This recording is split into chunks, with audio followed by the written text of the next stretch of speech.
प्रधानमंत्री कृषि सिंचाई योजना और मुख्यमंत्री जल स्वावलंबन अभियान के तहत जल संरक्षण के कार्यों से किसानों को सिंचाई में बड़ी मदद मिल रही है। गांव में बनाए गए फार्म पॉन्ड, रिचार्ज शाफ्ट और जल टैंक से वर्षा जल संरक्षित हो रहा है, जिससे खेतों में साल भर सिंचाई हो पा रही है। किसानों को कम खर्च में यह सुविधा मिल रही है, जिससे उनकी आमदनी भी बढ़ रही है।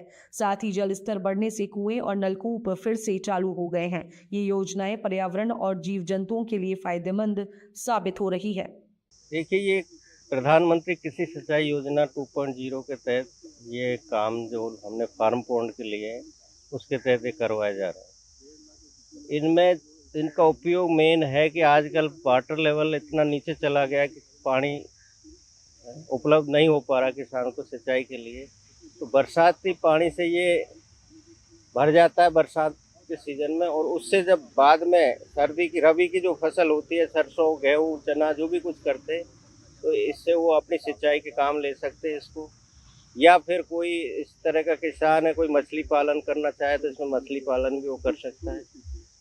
और इससे करीब एक फार्म पॉन्ड से 7-8 बीघा जमीन में वो 3 से 4 पानी आराम से दे सकता है, जिससे किसान अपना पालन पोषण परिवार का उससे कर सकता है।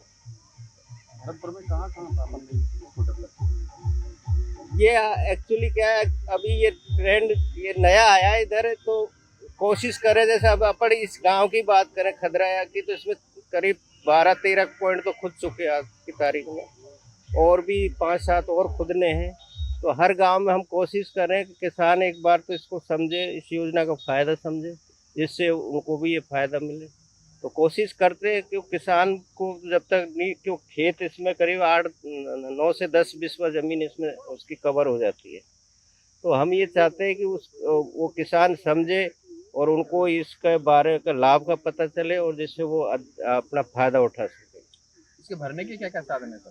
भरने का जो उसका कैचमेंट एरिया, जैसे अब अपन इसी की बात करें, तो ये जो इसके यहाँ 6-7 बीघा ज़मीन है पक्की, तो उसका पानी इकट्ठा होके ये डिप्रेशन साइड में बनाया जाता है बारिश के दौरान। तो उसमें से वो पाइप लगा रखा, उसमें से ये सारा पानी इसमें इकट्ठा हो जाता है बरसात में, और आराम से ये 3-4 बरसात ठीक ठाक हो जाती है, तो उसमें ये आराम से फुल भर जाता है। इससे हमारे लिए बहुत फायदा है सर। इससे जैसे कि अब इस फसल पर भी मान लो बरसात की जैसे कमी आ जाती है, तो इसके लिए क्या हम इसमें पानी भरा रहता है, और उस पानी को हम उस खेती के लिए काम में ले लेते हैं। फिर अगली फसल जैसे आती है हमारी, इसमें पानी इकट्ठा हो जाता है, और उस फसल के लिए भी हम पानी को काम में ले लेते हैं।